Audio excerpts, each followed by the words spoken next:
10억. 마지막 경주에 10억을 걸겠습니다.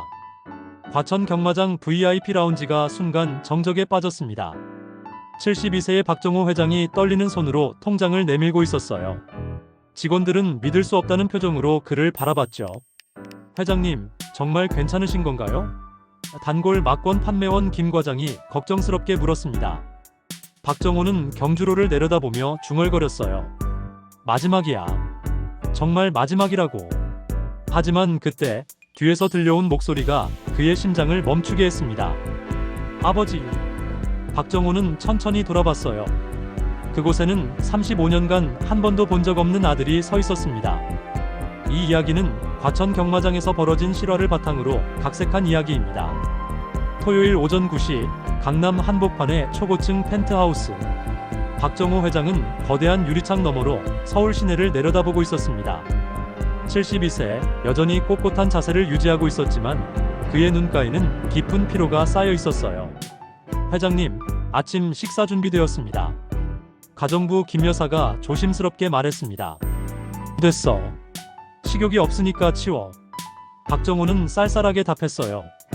김 여사는 걱정스러운 표정으로 그를 바라봤습니다.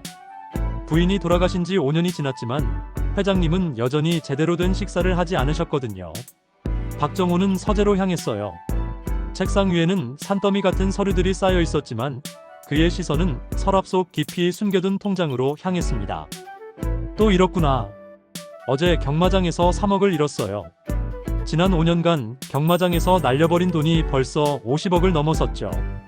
40년 전 손에 쥔 것이라고는 고작 100만원짜리 작은 철강회사 하나뿐이었던 그가 지금은 연 매출 5천억 원의 거대 건설그룹을 이끄는 회장이 되었어요. 하지만 성공이 뭐 대수인가요? 함께 기뻐할 사람이 없다면. 여보야. 박정호는 아내의 사진을 바라보며 혼잣말을 했습니다. 내가 왜 이러고 있는지 모르겠어. 45년을 함께한 아내 김정수.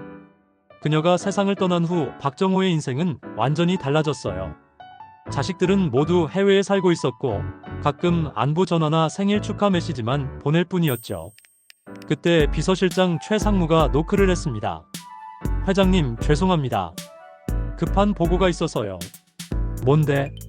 어제 경마장 결제건으로 은행에서 연락이 왔습니다. 개인 계좌 잔액이. 최상무는 말을 잇지 못했어요. 얼마나 남았나? 12억 정도 남으셨습니다. 하지만 회장님께서 이런 식으로 계속하시면. 박정호는 손을 들어 말을 막았어요. 알겠어. 나가. 최상무가 나간 후 박정호는 깊은 한숨을 내쉬었습니다. 회사 자산은 건드리지 않았지만 개인 재산은 거의 바닥나고 있었어요. 한때 300억이 넘었던 개인 자산이 이제 12억. 오늘이 정말 마지막이야. 박정호는 마지막 남은 돈으로 경마장에 가기로 결심했습니다. 이번에는 정말 모든 걸 걸어보겠다고. 오후 1시 과천 경마장 VIP 주차장. 박정호의 검은색 벤츠 마이바흐가 전용 주차구역에 멈춰섰습니다. 그가 문을 열고 나오자 주변 사람들의 시선이 집중됐어요. 박 회장님 오셨네. 오늘도 큰 건 하시나 봐. 저분이 5년간 50억을 날린다는 그 양반이야? 박정호는 사람들의 시선을 무시하고 VIP 라운지로 향했습니다. 5년간 매주 이곳을 찾으면서 그는 이미 경마장의 전설이 되어 있었어요. 회장님, 어서 오십시오. 단골 막권 판매원 김 과장이 깍듯하게 인사했습니다. 오늘 컨디션은 어떠세요? 마지막이야, 김 과장. 박정호가 무겁게 말했어요. 오늘이 정말 마지막이야. 김 과장은 놀란 표정을 지었습니다. 5년간 박정호를 지켜봤지만 이렇게 절망적인 표정은 처음 봤거든요. VIP 라운지에 앉은 박정호는 경주 프로그램을 펼쳐봤어요. 총 11경주. 그는 처음 10경주는 소액으로 베팅하고 마지막 11경주에 모든 것을 걸기로 했습니다. 1경주부터 10경주까지 박정호는 기계적으로 베팅을 했어요. 이기기도 하고 지기도 했지만 큰 의미는 없었죠. 그의 머릿속에는 오직 마지막 11경주만 있었으니까요. 11경주 출마표를 보시겠어요? 김 과장이 조심스럽게 물었습니다. 박정호는 고개를 끄덕였어요. 11경주에는 총 16마리의 말이 출전했습니다. 그 중에서 그의 눈에 들어온 말이 있었어요. 7번 마지막 기회. 박정호가 중얼거렸습니다. 운명적인 이름이네. 7번 말의 배당률은 151. 만약 이긴다면 10억이 150억이 되는 거였어요. 하지만 확률은 극히 낮았죠. 그때였습니다. 박정호가 마지막 배팅을 준비하고 있을 때 VIP 라운지 입구에서 소동이 벌어졌어요. 아저씨, 제발 그러지 마세요. 젊은 남자의 절규가 들려왔습니다. 박정호는 고개를 돌려봤어요. 30대 중반의 남성이 50대 여성을 붙잡고 애원하고 있었죠. 재현아, 그만해. 엄마가 더 이상 못 봐주겠어. 여성이 울먹이며 말했습니다. 엄마, 마지막이에요. 정말 마지막이라고요. 이번만 돈을 빌려주시면. 박정호는 그 장면을 보며 자신의 모습을 보는 것 같았어요. 도박에 빠진 아들과 그를 말리는 어머니. 얼마나 익숙한 광경인가요? 그런데 그 여성의 옆 얼굴이 어딘지 낯익었습니다. 박정호는 그녀를 자세히 바라봤어요. 순간 심장이 멈출 뻔했습니다. 순자야. 35년 전 자신이 사랑했던 여인 이순자. 집안의 반대로 눈물을 흘리며 헤어져야 했던 그 여자가 바로 눈앞에 있었어요. 박정호는 자리에서 일어났습니다. 하지만 다가가기 전에 그 젊은 남성의 얼굴을 제대로 보고는 충격을 받았어요. 그 남자의 눈, 코, 인매가 젊은 시절의 자신과 너무나 흡사했거든요. 특히 화가 났을 때 입술을 깨무는 습관까지도 똑같았어요. 설마. 박정호의 머릿속이 복잡해졌습니다. 35년 전 순자와 헤어진 후 그녀가 사라졌던 이유가 혹시. 순자야? 박정호가 떨리는 목소리로 불렀습니다. 두 사람이 동시에 고개를 돌렸어요. 순자는 박정호를 보자 얼굴이 창백해졌습니다. 정호야? 순자가 믿을 수 없다는 표정으로 중얼거렸습니다. 재현은 두 사람을 번갈아 바라봤어요. 뭔가 특별한 사연이 있다는 걸 직감했죠. 엄마, 이분이 누구세요? 재현이 물었습니다. 순자는 대답할 수 없었어요. 어떻게 35년간 숨겨온 진실을 말할 수 있겠어요? 박정호가 다가왔습니다. 순자야, 정말 너야? 이렇게 만날 줄이야. 정호야. 순자의 눈에 눈물이 맺혔어요. 오랜만이야. 재현은 이상했습니다. 어머니가 다른 남자를 이름으로 부르는 걸 본 건 처음이었거든요. 죄송합니다만 어머니와 어떤 사이신가요? 재현이 조심스럽게 물었습니다. 박정호는 재현을 다시 한번 자세히 바라봤어요. 볼수록 확신이 섰습니다. 이 아이는 분명히 자신의 핏줄이었어요. 재현이라고 했지? 박정호가 물었습니다. 네. 어떻게 제 이름을? 몇 살이야? 34살입니다. 박정호는 계산해봤어요. 자신과 순자가 헤어진 게 35년 전. 그리고 그 아이가 34살이라면. 순자야. 박정호가 떨리는 목소리로 물었습니다. 이 아이가. 설마. 순자는 고개를 떨궜어요. 더 이상 숨길 수 없었습니다. 그래, 정호야. 재현이는 너의 아들이야. VIP 라운지 한 구석. 세 사람은 조용한 곳으로 자리를 옮겼습니다. 재현은 아직도 상황을 파악하지 못하고 있었어요. 엄마, 무슨 말이에요? 제 아버지는 제가 어릴 때 돌아가셨다고 하지 않으셨어요? 재현이 당황해서 물었습니다. 순자는 깊은 한숨을 내쉬었어요. 재현아, 미안해. 엄마가 거짓말을 했어. 거짓말이라뇨?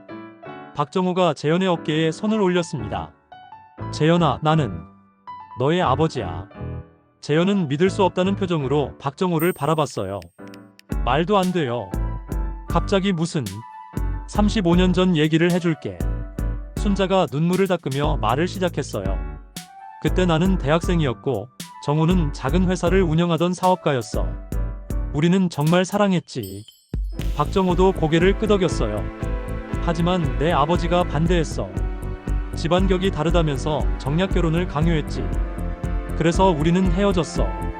하지만 그 후에 내가 임신한 걸 알게 됐지. 순자의 목소리가 떨렸어요. 하지만 정호는 이미 다른 여자와 결혼이 정해진 상태였어. 재현은 충격에 빠져 있었습니다. 그래서 아버지가 죽었다고 거짓말을 하신 거예요? 너에게 상처 주고 싶지 않았어. 그리고 정호의 앞길에 방해가 되고 싶지도 않았고.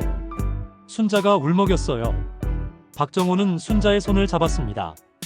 순자야, 왜 그랬어? 왜 말하지 않았어? 나는 그 결혼을 거부했어. 너를 찾으려고 했지만 이미 사라진 후였어. 정말요? 순자가 놀란 표정을 지었어요. 정말이야.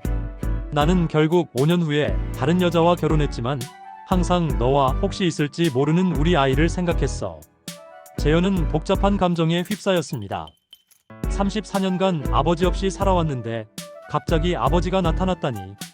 그런데 재현이 조심스럽게 물었습니다. 아버지도 여기 경마장에 자주 오시나요? 박정호는 부끄러워했어요. 그래. 아내가 돌아가신 후에 외로워서 5년간 여기 다녔어. 5년간요? 재현이 놀랐습니다. 그럼 우리가 몰랐을 뿐이지 같은 공간에 있었던 적도 있겠네요. 박정호는 고개를 끄덕였어요. 그런 것 같아. 운명의 장난이라고 해야 하나. 순자가 두 사람을 바라보며 말했습니다. 재현아, 너도 도박을 끊어야 해. 그리고 정우야, 너도 마찬가지야. 박정호는 쓸쓸하게 웃었어요. 오늘이 마지막이야, 순자야. 정말 마지막으로 큰 승부를 보려고 했어. 큰 승부요? 재현이 물었습니다. 11경주에 내 남은 재산 전부를 걸려고 했어. 박정호가 솔직하게 털어놨어요. 재현과 순자는 깜짝 놀랐습니다. 아버지, 그러시면 안 돼요. 재현이 소리쳤어요. 저도 그런 생각으로 여기까지 온 거예요. 11경주 시작 30분 전, 박정호는 여전히 막권 구매대 앞에 서 있었습니다. 하지만 이제는 혼자가 아니었어요. 순자와 재현이 양쪽에서 그를 말리고 있었죠. 정호야, 제발 그러지 마. 순자가 애원했습니다. 35년 만에 다시 만났는데 이런 식으로 헤어질 수는 없어. 재현도 아버지의 팔을 붙잡았어요. 아버지, 저도 똑같이 생각했어요. 하지만 이건 답이 아니에요. 박정호는 갈등했습니다. 한편으로는 가족을 만난 기쁨이 있었지만 다른 한편으로는 지난 5년간의 상처와 절망이 너무 컸거든요. 하지만 나는 이미 모든 걸 잃었어. 박정호가 힘없이 말했습니다. 회사는 있지만 개인적으로는 빈털털이야. 돈이 뭐 대수예요? 재현이 간절하게 말했습니다. 저는 34년간 아버지가 없어서 외로웠어요. 돈보다 가족이 더 중요하지 않나요? 그때 경마장 아나운서의 목소리가 울려 퍼졌습니다. 11경주 출전 말들이 게이트에 들어가고 있습니다. 박정호의 심장이 뛰기 시작했어요. 지난 5년간 매주 느꼈던 그 긴장감이 다시 밀려왔죠. 아버지. 재현이 박정호의 손을 잡았습니다. 같이 가요. 우리 집으로. 순자도 고개를 끄덕였어요. 그래, 정호야. 이제 진짜 가족이 되자. 박정호는 두 사람을 바라봤습니다. 35년 만에 만난 첫사랑과 처음 보는 아들. 이들이야말로 자신이 진짜 찾고 있던 것이 아닐까요? 하지만 그때 저 멀리서 경주가 시작되는 종소리가 울렸습니다. 시작됐다. 주변 사람들이 흥분해서 소리쳤어요. 박정호는 본능적으로 경주로를 바라봤습니다. 말들이 힘차게 달리고 있었어요. 그 중에서 7번 마지막 기회가 뒷자리에서 서서히 올라오고 있었죠. 아버지, 보지 마세요. 재현이 박정호의 얼굴을 돌렸습니다. 하지만 박정호는 어쩔 수 없었어요. 5년간의 습관이 쉽게 바뀔 리 없었거든요. 7번이 올라오고 있습니다. 아나운서의 목소리가 흥분되어 있었어요. 박정호의 손이 떨렸습니다. 만약 자신이 배팅했다면 마지막 직선 7번 마지막 기회가 앞서 나가기 시작합니다. 박정호는 숨을 멈췄어요. 그 말이 정말 1등을 할 것 같았거든요. 1등 7번 마지막 기회입니다. 경마장이 함성으로 터져나왔습니다. 박정호는 믿을 수 없었어요. 자신이 찍은 말이 정말 1등을 한 거였어요. 만약 배팅했다면 10억이 150억이 되었을 텐데. 박정호가 탄식했습니다. 하지만 그때 재현이 아버지를 껴안았어요. 아버지, 다행이에요. 정말 다행이에요. 뭐가 다행이야? 150억을 놓쳤는데. 아버지가 배팅하지 않아서 다행이라는 거예요. 재현이 진심으로 말했습니다. 만약 배팅에서 이겼다면 아버지는 평생 도박을 끊지 못했을 거예요. 그럼 우리 가족은 다시 만날 수 없었을 거고요. 순자도 고개를 끄덕였어요. 재현이 말이 맞아. 정호야, 진짜 행운은 돈이 아니라 가족을 찾은 거야. 박정호는 그제야 깨달았습니다. 정말로 중요한 건 돈이 아니라 가족이었다는 걸. 그날 밤 순자의 작은 아파트. 35년 만에 세 가족이 함께 저녁 식사를 했습니다. 엄마가 만든 김치찌개 정말 맛있네. 박정호가 진심으로 말했습니다. 35년 전 그 맛 그대로야. 순자가 미소 지었어요. 기억하고 있었구나. 재현은 아직도 어색했지만 서서히 아버지를 받아들이고 있었어요. 아버지, 회사 일은 어떠세요? 회사야 직원들이 잘 굴려가고 있지. 하지만 후계자가 없어서 걱정이었어. 박정호가 의미심장하게 말했습니다. 후계자요? 관심 있으면 회사에 와서 일을 배워볼래? 물론 밑바닥부터 시작해야 하지만. 재현의 눈이 빛났어요. 정말요? 하지만 저는 경영이. 괜찮아. 나도 처음엔 아무것도 몰랐어. 중요한 건 의지야. 박정호가 격려했습니다. 순자가 두 사람을 바라보며 말했습니다. 35년 늦었지만 이제라도 진짜 가족 같아서 좋아. 순자야. 박정호가 진지하게 말했습니다. 나와. 다시 시작해볼래? 순자는 놀란 표정을 지었어요. 뭘 말하는 거야? 결혼 말이야. 35년 늦었지만 이제라도 정식으로 가족이 되자. 재현도 깜짝 놀랐어요. 정말요? 나는 진작에 아내를 떠나보냈어. 이제는 혼자야.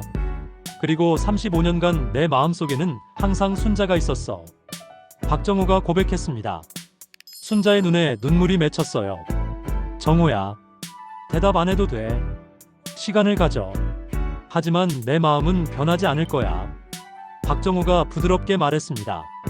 3개월 후 박정호의 회사 사무실.